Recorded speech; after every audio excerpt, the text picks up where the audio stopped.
God aften og velkommen hos mig i Rabat, i min lille stue.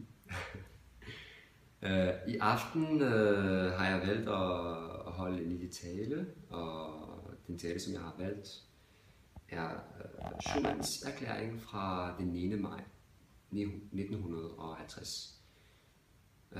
Det er en tale, som er meget vigtig for mig, og også meget vigtig for os europæere, fordi den ligger jo til grund for den europæiske konstruktion. Okay, nu starter det. La paix mondiale ne saurait être sauvegardée sans des efforts créateurs à la mesure des dangers qui la menacent. La contribution qu'une Europe organisée et vivante peut apporter à la civilisation est indispensable au maintien des relations pacifiques. En se faisant depuis plus de 20 ans le champion d'une Europe unie, la France a toujours eu pour objet essentiel de servir la paix. L'Europe n'a pas été faite. Nous avons eu la guerre. L'Europe ne se fera pas d'un coup, ni dans une construction d'ensemble. Elle se fera par des réalisations concrètes, créant d'abord une solidarité de fait. Le rassemblement des nations européennes exige que l'opposition séculaire de la France et de l'Allemagne soit éliminée. L'action entreprise doit toucher au premier chef la France et l'Allemagne. Dans ce but, le gouvernement français propose immédiatement l'action sur un point limité mais décisif. Le gouvernement français propose de placer l'ensemble de la production franco-allemande de charbon et d'acier sous une haute autorité commune, dans une organisation ouverte à la participation des autres pays européens.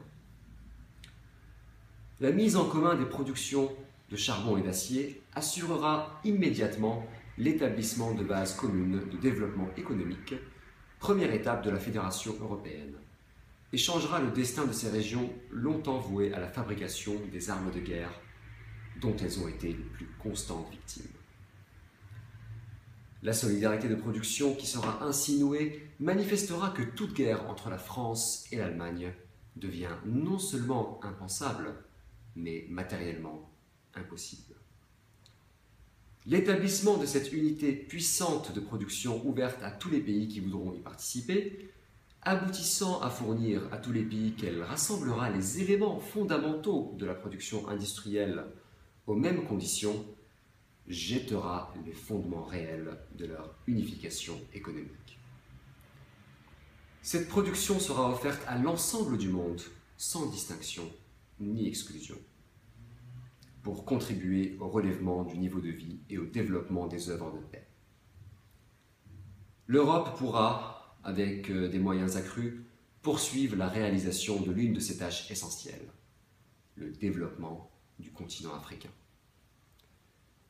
Ainsi sera réalisée simplement et rapidement la fusion d'intérêts indispensable à l'établissement d'une communauté économique qui introduit le ferment d'une communauté plus large et plus profonde entre les pays longtemps opposés par des divisions sanglantes. Par la mise en commun de productions de base et l'institution d'une haute autorité nouvelle, dont les décisions lieront la France, l'Allemagne et les pays qui y adhéreront, cette proposition réalisera les premières assises concrètes d'une fédération européenne indispensable à la préservation de la paix.